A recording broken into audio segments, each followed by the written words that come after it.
My sister-in-law organized a surprise party for my husband, but gave me the wrong date so I couldn't attend. "Oh, what a shame you can't come," she told me with false sadness when I explained I had an important medical appointment that night. "But don't worry, I'll make sure Rodrigo has a perfect celebration."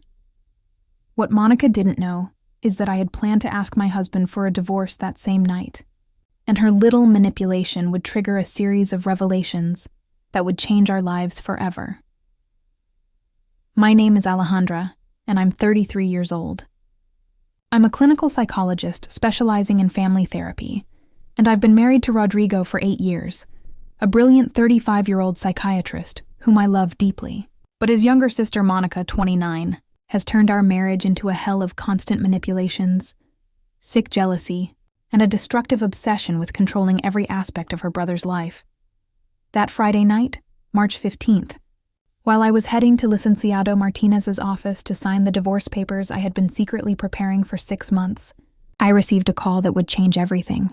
It was my neighbor, Mrs. Carmen, who informed me there was a huge party at my house with more than 60 people, music at full volume, and Monica acting as the perfect hostess in my own home. "Alejandra, dear," Mrs. Carmen told me with genuine concern, "shouldn't you be at your husband's birthday party? Monica is telling all the guests that you couldn't come because you have serious psychological problems to resolve with your therapist." My heart stopped completely. Rodrigo's birthday was March 20th, 5 days later. Monica had organized a fake party in my own house, had deliberately lied to me about the date, and was using my absence to publicly humiliate me in front of all our family, friends, and professional colleagues. But what Monica didn't know was that I had been meticulously documenting each of her manipulations for the last 3 years.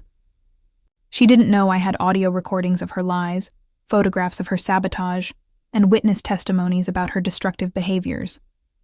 And she definitely didn't know that her little surprise party would give me the perfect opportunity to expose everything she had been doing to systematically destroy my marriage. The most shocking thing of all is that night I would discover that Monica had not only been sabotaging my relationship with Rodrigo for years, but had been operating a much more sinister and calculated plan involving emotional blackmail, financial manipulation, and even veiled threats that would forever change the family's perception of who she really was. Follow my story to the end and comment from which country you're watching me. I want to know how far this story has reached, about how a manipulative and obsessive sister-in-law learned she had completely underestimated the wrong woman.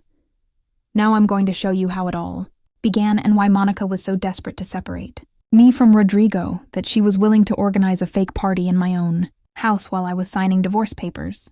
It all began 9 years ago when I met Rodrigo at the International Congress of Clinical Psychology in Mexico City, where he was presenting his revolutionary research on family therapy for trauma victims.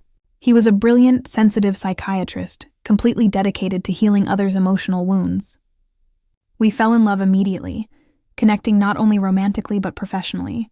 But from day one, his younger sister Monica made it absolutely clear that I was a mortal threat to their special and unhealthy relationship. Rodrigo and Monica had grown up completely alone after their parents died in a devastating car accident when he was 22 and she was barely 18. He had instantly become her father figure, absolute protector, economic provider, and best friend. For 4 critical years, they had lived together in an emotional codependency that had crossed all normal boundaries of a healthy sibling relationship. "Rodrigo is literally all I have in this world," Monica told me during our first conversation, with an obsessive intensity that deeply disturbed me. "He's always been there for me in every difficult moment, and I'll always be there for him no matter what. I hope you understand that our relationship is absolutely special and unbreakable." The first 6 months of dating were a constant and exhausting psychological war. Every time Rodrigo and I had a romantic date, Monica had a critical emergency that required his immediate and exclusive attention. "My car broke down in a dangerous area. I feel seriously ill and need to go to the hospital. I'm having a severe emotional crisis and I'm considering hurting myself. I need you to accompany me to the doctor because I have worrying symptoms." Rodrigo, being the loving and responsible brother he was, always ran desperately to help her, canceling our plans without hesitation, and each emergency turned out to be something completely minor that mysteriously resolved as soon as our romantic plans were completely ruined. Monica has gone through devastating psychological trauma. Rodrigo explained to me with genuine guilt and pain in his eyes. She lost our parents when she was practically a child, and I'm literally the only family she has in the world. I can't abandon her when she desperately needs me. The first time I went to his house for a casual family dinner, Monica had prepared an elaborate and calculated psychological trap. She had meticulously cooked all of Rodrigo's favorite dishes from childhood, had decorated the entire table with intimate photographs of the two of them together from babies to adults, and had organized the entire evening as if it were a nostalgic romantic date between siblings in love. "Do you remember when Mom made exactly this dish for your 15th birthday?" She would tell Rodrigo with manipulative nostalgia, completely ignoring me as if I were invisible. "No one else in the world knows how to make it exactly the way you like it," with all the secret ingredients she taught me. Throughout the endless dinner, Monica completely monopolized the conversation with intimate childhood memories, inside jokes I couldn't understand, constant references to exclusive family traditions, and subtle but constant reminders of how special and irreplaceable their sibling relationship was. Rodrigo and I have an emotional and spiritual connection that no one else can understand, she told me with a sweet but threatening smile. "We've been through so much pain and trauma together that we're practically one soul divided into two bodies." When Rodrigo went to the bathroom for a few minutes, Monica confronted me directly for the first time with a coldness that chilled my blood. "Alejandra, I sincerely hope you understand that Rodrigo needs someone who completely understands his traumatic family history. Someone who won't try to change him, control him, or distance him from the people who truly love him unconditionally." The message was crystal clear. I was a temporary intruder in a relationship she considered permanent, sacred, and unbreakable. During the next 2 years of turbulent dating, Monica perfected the art of subtle but devastating psychological manipulation. She never attacked me directly where Rodrigo could see it, but always found creative ways to make me feel like an unwanted stranger in the life of the man I loved. Rodrigo has always been extremely selective and careful with women, she would tell her friends in front of me with false concern. "I sincerely hope that this time he's found someone who truly understands and loves him as he deserves." What I didn't know then was that Monica had been systematically and deliberately sabotaging all of Rodrigo's serious relationships for years. There was an ex-girlfriend who had decided to suddenly move to another city after months of family misunderstandings, another who had lost interest after a series of unfortunate coincidences, and a third who had abruptly ended the relationship after receiving concerning information about Rodrigo's emotional stability. But I was different, and that terrified her. I was a clinical psychologist with experience in dysfunctional family dynamics. I perfectly understood patterns of manipulation and codependency, and I wasn't easily intimidated. That, as I would soon discover, made her more desperate than anything in the world. But what happened during our wedding changed everything forever. Our wedding, which should have been the happiest day of my life, became the scene of the first devastating public humiliation orchestrated by Monica. I had spent months planning every detail of the ceremony, but what I didn't know was that my future sister-in-law had been secretly working to sabotage the most important moments of my special day.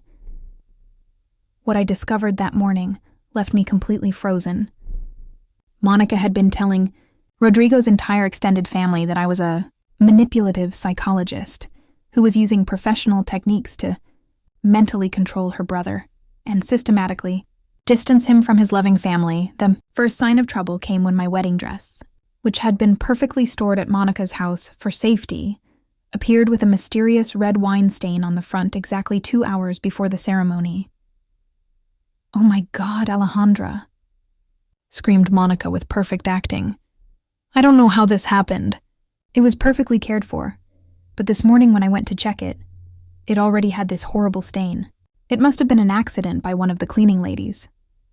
But I had seen something in her eyes that disturbed me. There was no genuine surprise, but a barely disguised satisfaction. She had deliberately sabotaged my wedding dress to create chaos and stress at the most vulnerable moment. The humiliation intensified during the religious ceremony. Monica had arrived dressed in an elegant white suit that was practically identical to a wedding dress, completely violating basic wedding etiquette. When guests began murmuring uncomfortably, she acted as if it were an innocent coincidence. "Oh, what a shame," she told my mother with false concern. "I didn't know this color could be problematic, but I don't have time to change now. And I'm sure Alejandra understands that what's important is celebrating Rodrigo's love." During the reception, Monica had prepared a surprise speech that became a devastating public humiliation disguised as a family tribute. She stood up with the microphone and began talking about the special relationship she had with her brother. "Rodrigo and I have been inseparable since we lost our parents," she said with calculated tears. "And although today he begins a new stage of his life, I hope his wife understands that our sibling connection is sacred and unbreakable."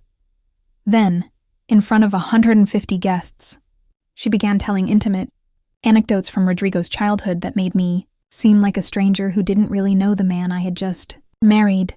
"Did you know that Rodrigo has a scar on his left shoulder from when he fell off his bike at 8 years old?" she asked with a sweet smile. "Or that he always sleeps with an extra pillow because it gives him emotional security since he was a child."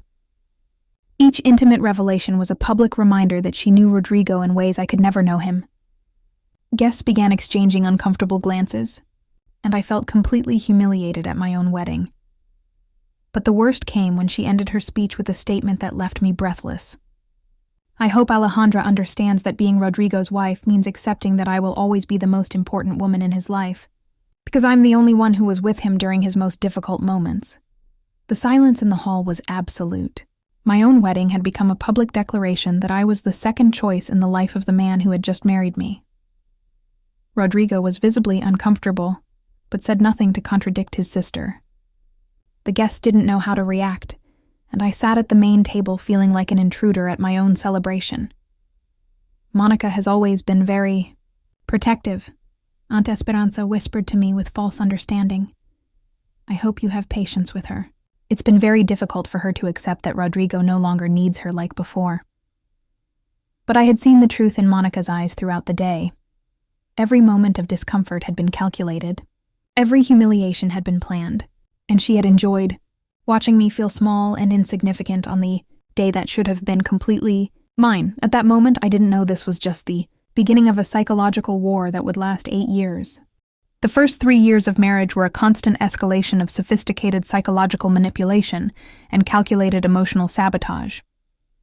Monica had perfected the art of using family tragedy as a weapon, always with apparently valid justifications, always when Rodrigo was most emotionally vulnerable, and always in ways that made me seem insensitive, jealous, or controlling if I complained.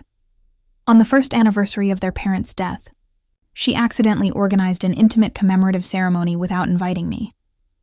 "I thought it would be too painful for someone who didn't know our parents," she explained to Rodrigo with false consideration. "I didn't want to make Alejandra uncomfortable with our private and intimate family grief." At Christmas, all family gifts had cards signed from Rodrigo and Monica, as if they were a married couple. When I asked about my obvious exclusion, Monica responded, "Oh, sorry. I thought you'd understand that we maintain family traditions as we've always done them. Rodrigo and I have always given gifts together since we were children."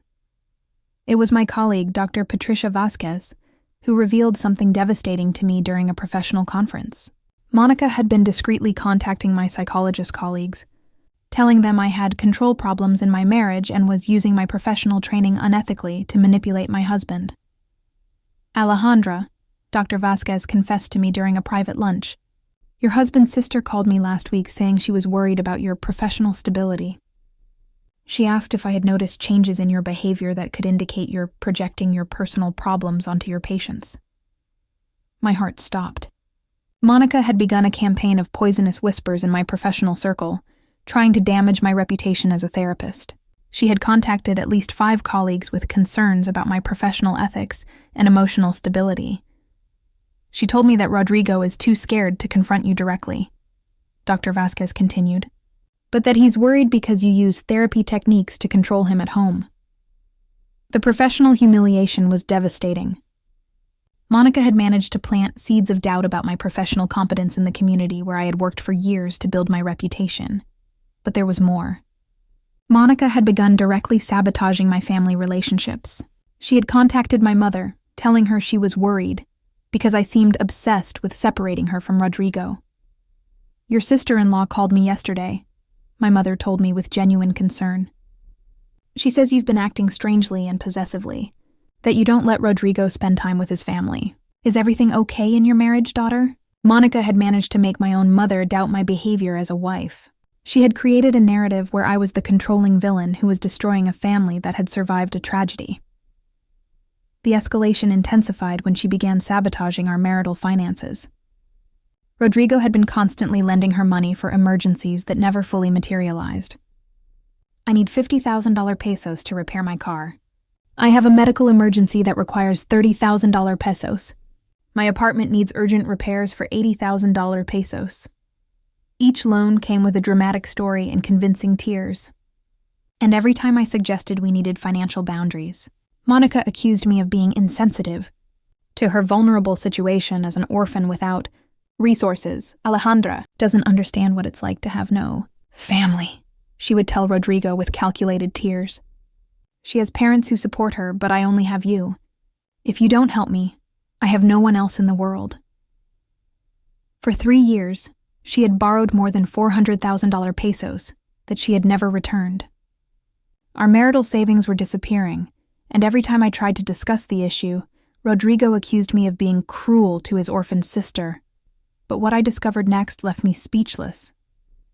The most painful betrayal came during our 5th year of marriage, when I discovered that Monica had not only been manipulating Rodrigo and sabotaging our marriage, but had achieved something I never thought possible.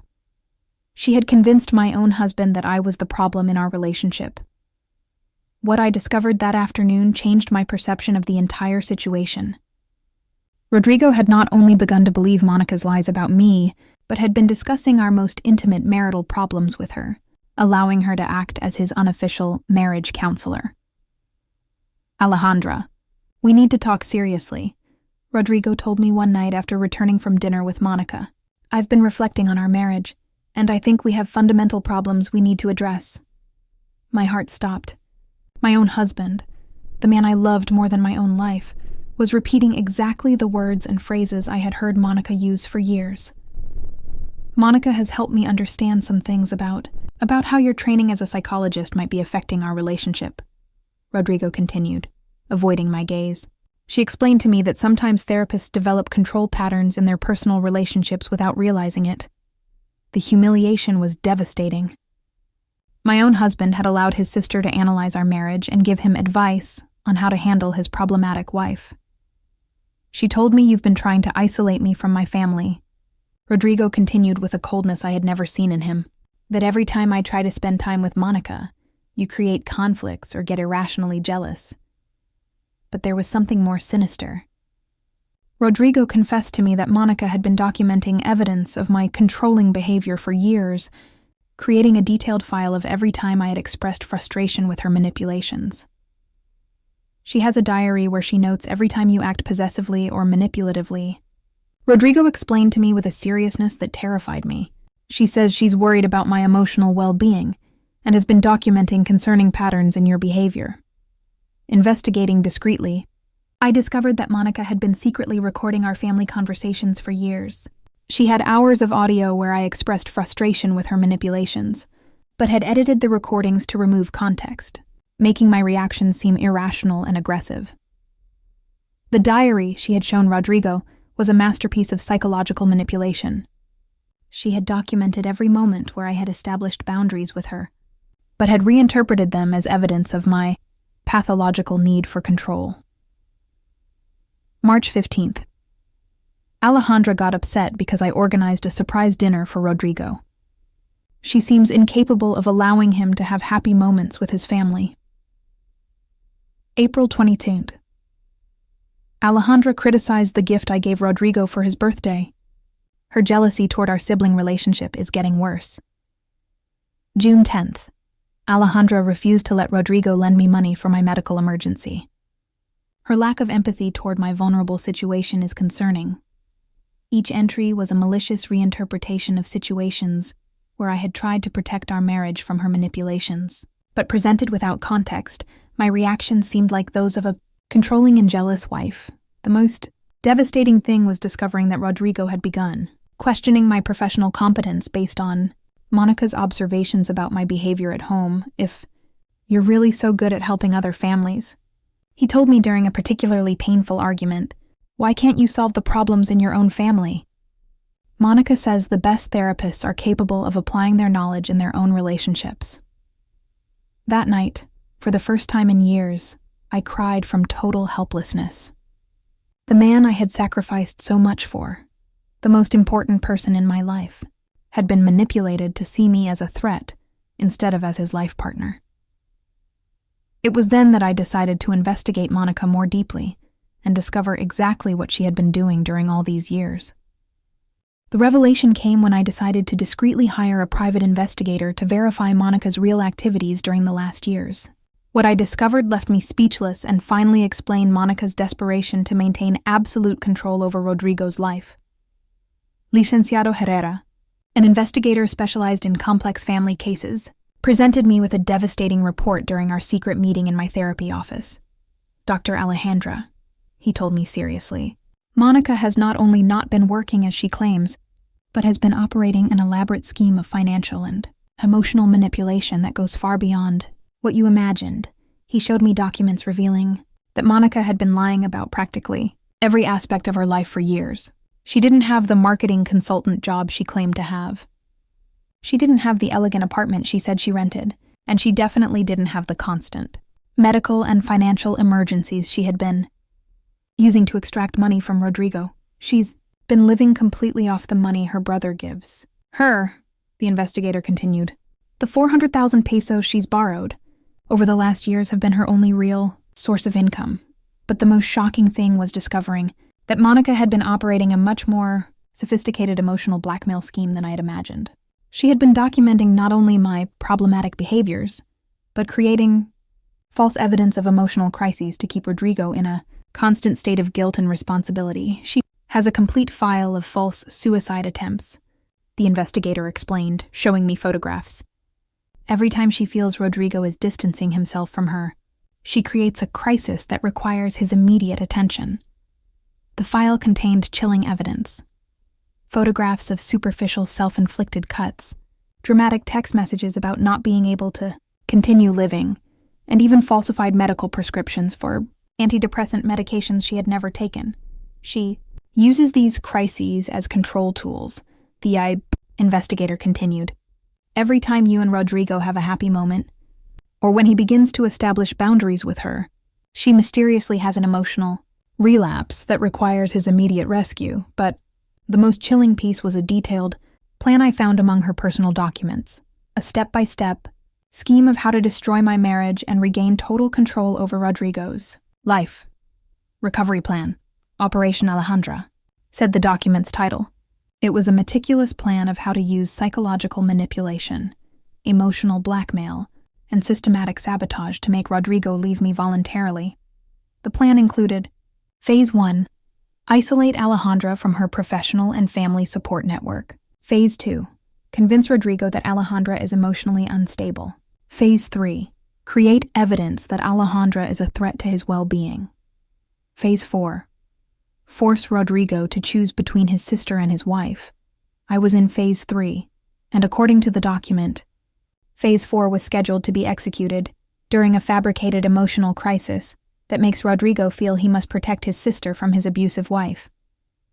My heart was beating violently. Monica had planned not only to destroy my marriage, but to make me seem like the villain in the process, ensuring that Rodrigo would choose her voluntarily. But there was something else in the file that left me breathless. Evidence that Monica had been secretly contacting other married men, offering family counseling services for wives she considered problematic. She had been operating an informal network where she presented herself as a family relationship expert and helped other men free themselves from wives she considered controlling or manipulative.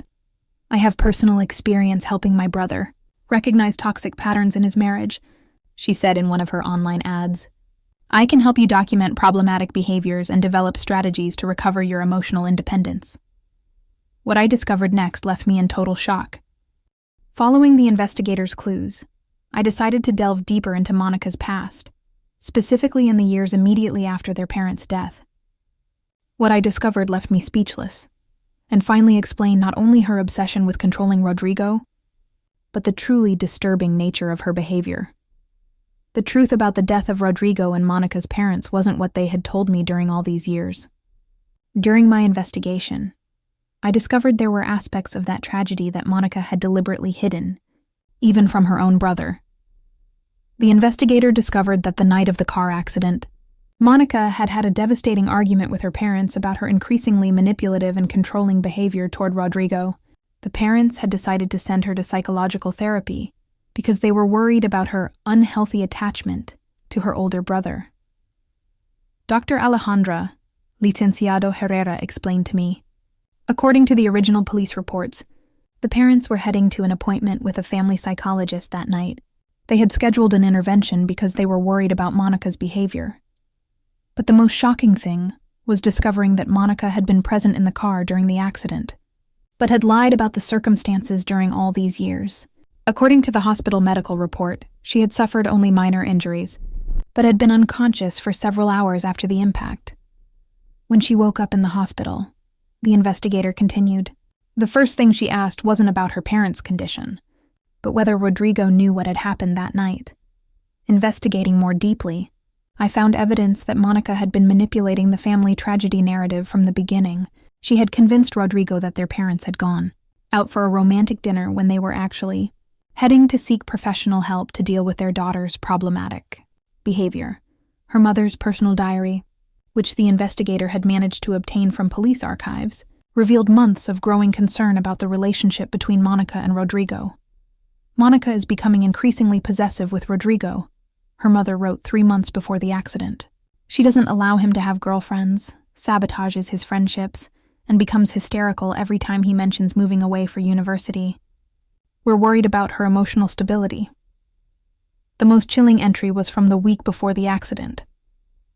Monica threatened to hurt herself if Rodrigo moves away to study medicine in another city. She told him that if he abandons her, she won't be able to continue living. We urgently need professional help. But there was more. During the years immediately after the tragedy, Monica had been secretly seeing a psychiatrist, but had lied about the reason for the sessions. She had told Rodrigo it was to process the trauma of losing our parents, when in reality the psychiatrist had diagnosed a borderline personality disorder with narcissistic characteristics. Dr. Ramirez documented concerning patterns of manipulation, emotional blackmail, and an inability to form healthy relationships, the investigator explained to me. He recommended intensive long-term therapy, but Monica stopped attending after 6 months. The medical files revealed that Monica had been using the therapy sessions not to heal, but to perfect her manipulation techniques. She had been taking notes on psychology and using the information to become more effective at controlling Rodrigo. She learned professional psychological terminology, the investigator continued, and began using it to make her manipulations seem more sophisticated and credible. But the most devastating revelation was discovering that Monica had been deliberately sabotaging Rodrigo's relationship since long before she met me. There was a documented pattern of at least 8 relationships she had destroyed using increasingly sophisticated techniques.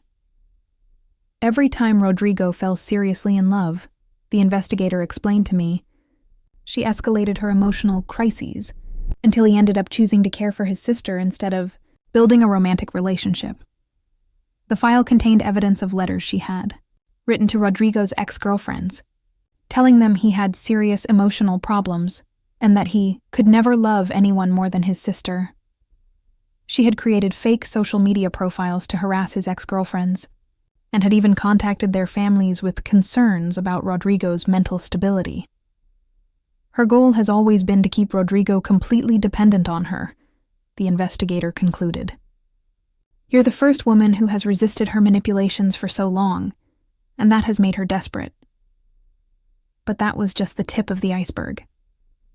Armed with this explosive information, I began my own deeper and more systematic investigation. I discreetly contacted Rodrigo's ex-girlfriends that I had managed to identify, and together we began building a case that would completely expose the pattern of manipulation and sabotage that Monica had been operating for more than a decade.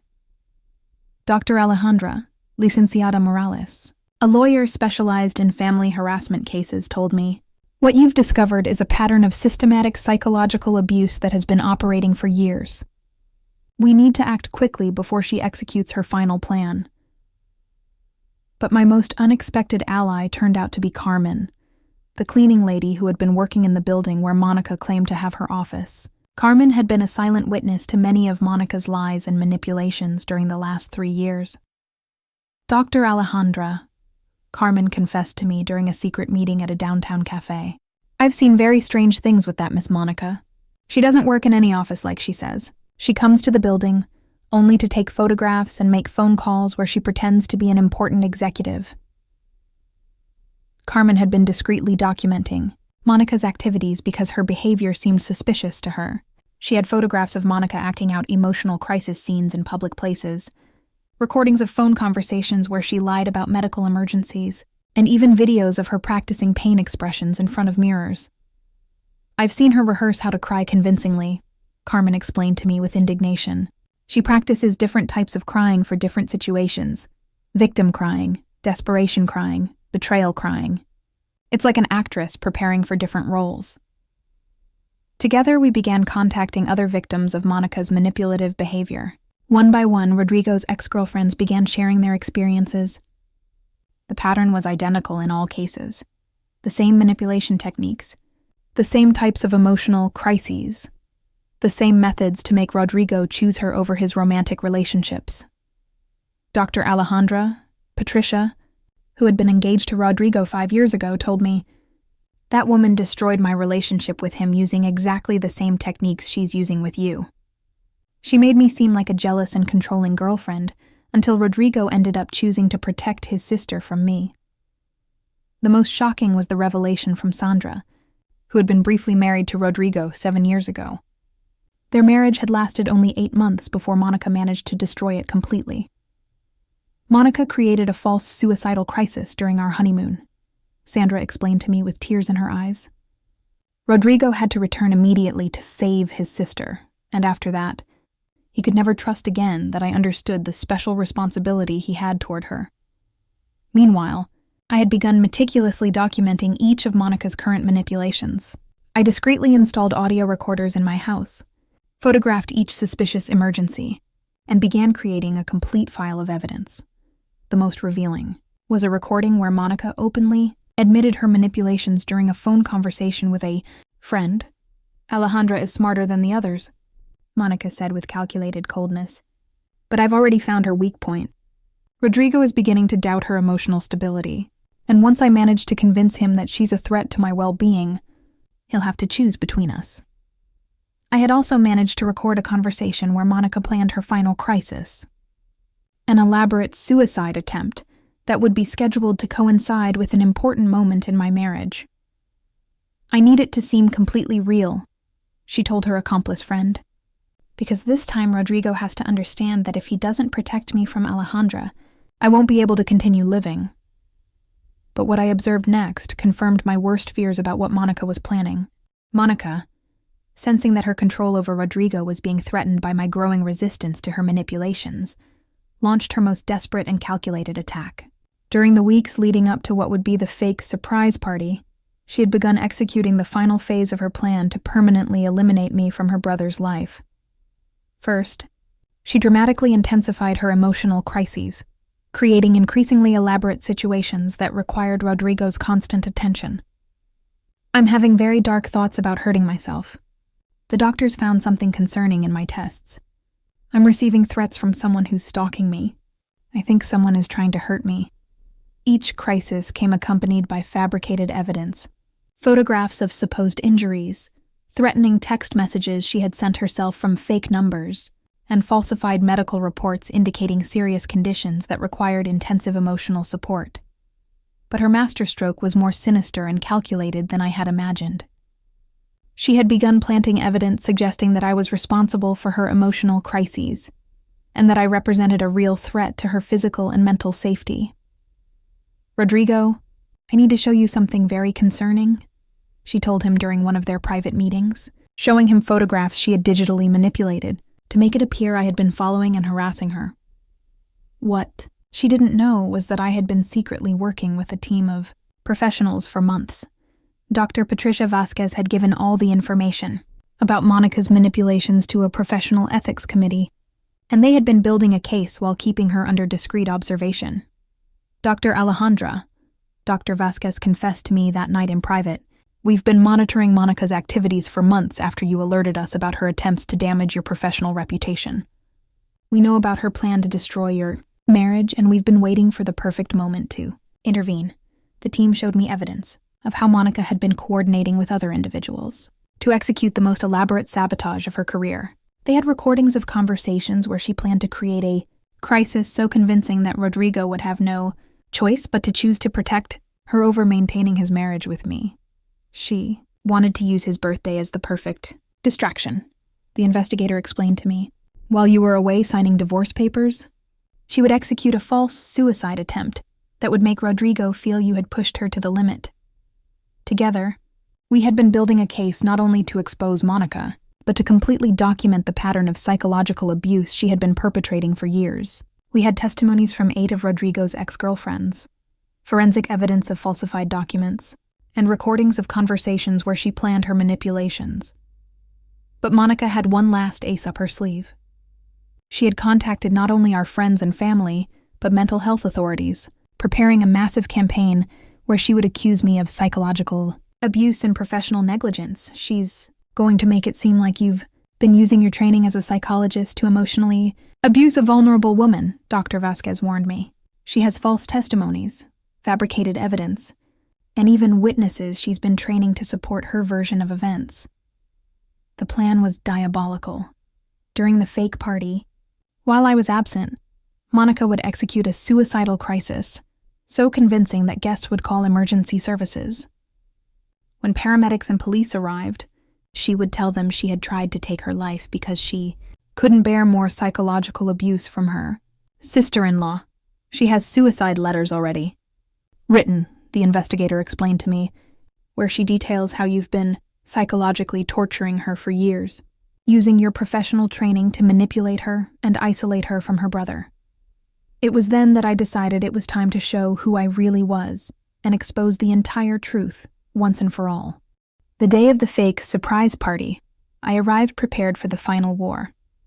In my car, I had copies of all the evidence, recordings of Monica's conversations planning her manipulations, photographs of her falsified documents, testimonies from her previous victims, and complete documentation of her pattern of psychological abuse for more than a decade.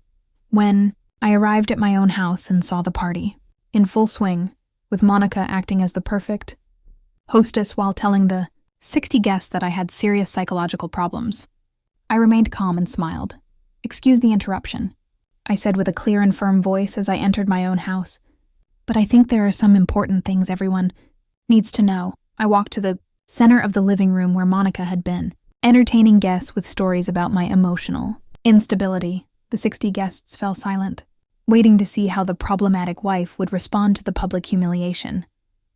"Good evening, dear friends and family," I announced with professional elegance. "My name is Alejandra Herrera. I'm the owner of this house, and I have some important revelations to share with you about what has really been happening in my marriage." The silence was absolute. Monica turned pale as a ghost, while guests began murmuring among themselves, confused by the situation. "First, I'd like to clarify that my husband Rodrigo's birthday is March 20th, not today," I continued, showing his official identification. "This party was deliberately organized on the wrong date to ensure I couldn't attend." Then I took out the audio recordings where Monica admitted her manipulations. "I'd like you to listen to some very revealing conversations." I played the recording where Monica told her friend, "Alejandra is smarter than the others, but I've already found her weak point. Rodrigo is beginning to doubt her emotional stability, and once I manage to convince him that she's a threat to my well-being, he'll have to choose between us." The guests were in total shock. Rodrigo stood up from his chair, looking at his sister with horror and understanding. "Monica, what does this mean?" Rodrigo asked with a trembling voice. Then, my surprise guests arrived. Dr. Patricia Vasquez entered, the house accompanied by the 8 ex-girlfriends of Rodrigo who had been victims of Monica's manipulations. the private investigator with boxes full of evidence, and Carmen, who had been documenting Monica's lies for years. "Monica Herrera," Dr. Vasquez announced with a firm voice, "we've been documenting your pattern of psychological abuse and manipulation for months. We have sufficient evidence to present formal charges for harassment, emotional blackmail, and document falsification." One by one, Rodrigo's ex-girlfriends began sharing their testimonies in front of the stunned guests. Each story was identical, the same manipulations, the same false crises, the same methods to destroy Rodrigo's romantic relationships. "Patricia," said Sandra, Rodrigo's ex-wife, "Monica destroyed my marriage with Rodrigo using exactly the same techniques she's been using with Alejandra. She created a false, suicidal crisis during our honeymoon to force Rodrigo to choose between us." The climactic moment came when the investigator presented the recovery plan, Operation Alejandra, we had found among Monica's documents. Here you can see the detailed plan Monica had developed to destroy her brother's marriage and regain total control over his life. While all the guests watched in shock, Monica screamed, "This is Alejandra's fault! She's been psychologically torturing me for years! Rodrigo, don't let them do this to me." But Rodrigo looked at her with a mixture of horror, pain, and final understanding. "Monica, was everything you told me about Alejandra a lie? All the crises, all the emergencies, everything was false?" Carmen approached with a box full of evidence. "Dr. Rodrigo, here are all the photographs and recordings that document how Miss Monica has been lying about everything for years. Her job, her medical emergencies, her emotional crises. Everything has been an elaborate performance. The most devastating revelation came when I played the recording where Monica planned her false suicide attempt for that same night. I need it to seem completely real, because this time Rodrigo has to understand that if he doesn't protect me from Alejandra, I won't be able to continue living." The silence in the house was absolute. Rodrigo collapsed in a chair, processing years of manipulation and lies. The guests didn't know how to react to the revelation that they had witnessed a psychological abuse operation that had lasted more than a decade. What happened next surprised everyone. The consequences were immediate and devastating for Monica. The public exposure of her pattern of manipulation and psychological abuse meant she faced not only total rejection from her family, but also professional investigations for document falsification and systematic harassment. But the emotional consequences were even deeper for everyone involved. One by one, the guests who had witnessed the humiliation approached to apologize to me. Many of them had been indirectly manipulated by Monica for years, believing her distorted versions of family events. "Dr. Alejandra," Aunt Esperanza told me with tears in her eyes, "Monica had convinced us that you were the problem in Rodrigo's marriage. Now we understand she's been lying about everything for years. Please forgive us for doubting you." Local media, alerted by the scandal, began investigating the case as an example of family psychological abuse. The story went viral on social networks, exposing how manipulators can use family tragedy and emotional blackmail to control their victims for decades. But the most shocking revelation came when Rodrigo, finally free from his sister's manipulation, began remembering events from his past that he had reinterpreted under Monica's influence. "Alejandra," Rodrigo told me during one of our couple's therapy sessions, "now I realize that Monica has been controlling my life since long before I met you.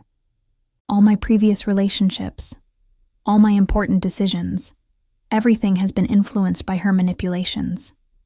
The mental health community was also impacted. Monica's case became a reference study on family psychological abuse and long-term manipulation. Universities began using our case to train future therapists on how to identify and treat toxic codependency patterns. "Your case has opened the eyes of many professionals," Dr. Ramirez, the psychiatrist who had treated Monica years ago, told me. "We're using your experience to develop more effective protocols for detecting and treating this type of family manipulation." But the most beautiful thing was seeing how Rodrigo began healing from decades of psychological manipulation.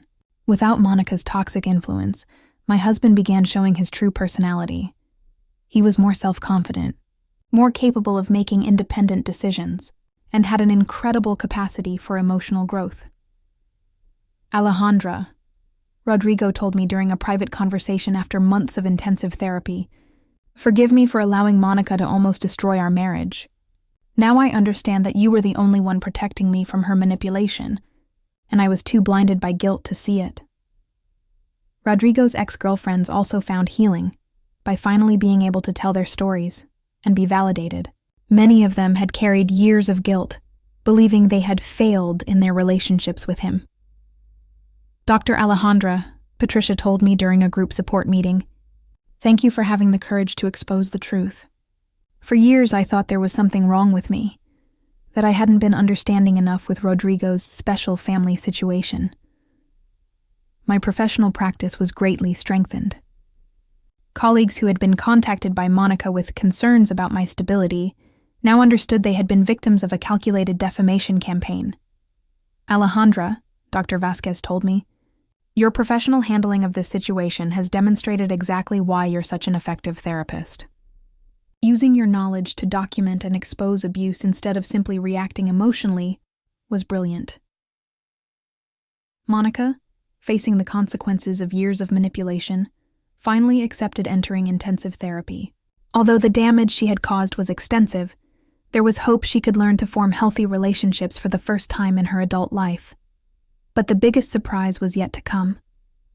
6 months after Monica's public exposure, when we thought we had seen everything, came the most shocking revelation of all. During her intensive therapy, Monica had begun remembering events from her childhood that she had repressed, revealing a truth that would change our understanding of the entire situation. Monica's obsession with controlling Rodrigo wasn't just codependency or calculated manipulation. During her deep therapy sessions, she had begun remembering that she had been a victim of sexual abuse by an uncle when she was a child, and that Rodrigo had been her only protector and source of security during those traumatic years. Dr. Alejandra, Dr. Ramirez explained to me during a family consultation. The memories Monica has been recovering explain much about her behavior. Her pathological attachment to Rodrigo developed as a survival mechanism during years of trauma she had completely repressed. The revelation left us all in shock. The manipulative behaviors, the fabricated emotional crises, the obsession with keeping Rodrigo close. Everything had been a distorted manifestation of deep trauma that had never been properly processed. When I was 8 years old, Monica explained to us during a supervised family therapy session, my father's brother began abusing me. Rodrigo was the only one who made me feel safe. When he was near, the uncle wouldn't approach me. Monica and Rodrigo's parents had never known about the abuse. The uncle had been very careful, and Monica had developed dissociation mechanisms that allowed her to repress the traumatic memories. But her psyche had associated Rodrigo's presence with safety and survival. Every time Rodrigo distanced himself from me, even for normal reasons like having girlfriends or making his own life, Monica continued with genuine tears. My brain interpreted that as a death threat. That's why I created crises to bring him back. Dr. Ramirez explained that this type of trauma can create behavior patterns that seem like calculated manipulation, but are actually deeply rooted survival responses. Monica wasn't consciously trying to destroy Rodrigo's relationships, he explained to us. Her traumatized brain was trying to protect her from what it perceived as mortal abandonment. The therapy revealed that even their parents' death had reactivated the original trauma. Losing her protective figures had intensified her dependence on Rodrigo as her only source of security in the world. When our parents died, Monica explained, I felt that Rodrigo was literally the only thing keeping me alive. The idea of losing him too terrified me so much that I was willing to do anything to keep him close. The recovery was slow, but real. With specialized trauma therapy, Monica began processing the repressed memories and developing healthy coping mechanisms. For the first time in her adult life, she began understanding the difference between genuine love and traumatic dependence. Alejandra, Monica told me during one of our supervised reconciliation sessions, now I understand that what I did to you wasn't love for Rodrigo, but terror of losing him. I know I can't undo the damage I caused, but I want you to know I'm working every day to be a different person. The moment of true healing came 2 years later, when Monica had progressed enough in her therapy to have an honest conversation with Rodrigo about their shared childhood. Rodrigo, she told him during a family session, I need you to know that you saved my life when we were children. even without knowing it. But I also need to learn to save myself now. Rodrigo, who had been processing his own guilt for not having better protected his sister, could finally understand that his fraternal love had been genuine, but had been distorted by circumstances neither of them had controlled. Monica, he responded with tears in his eyes. I'll always love you as my sister. But now I understand that healthy love means helping you be independent, not keeping you dependent on me. Today, 4 years later, Monica is a completely different person. She lives independently, has a stable job, and is in a healthy romantic relationship with someone who understands her trauma history. Her relationship with Rodrigo remains loving, but now has appropriate boundaries. Alejandra, Monica told me during a recent family meeting, thank you for not giving up on our family. Your determination to expose the truth not only saved your marriage, but saved me too. Without that intervention, I never would have sought the help I needed. My marriage with Rodrigo was greatly strengthened after overcoming this crisis. We learned that true love sometimes requires confronting painful truths and establishing difficult boundaries, but that when both people are committed to growth and healing, love can survive even the most devastating challenges. And so I learned that sometimes, the people who hurt us most deeply are fighting battles we can't even imagine. The sister-in-law who organized a fake party to humiliate me wasn't just a manipulative woman. She was a trauma survivor whose pain had been distorted into destructive behaviors that hurt everyone she claimed to love. Because in the end, truth always finds a way to surface. And genuine love, whether romantic, familial, or self-love, requires the courage to face difficult realities and choose healing over comfortable lies.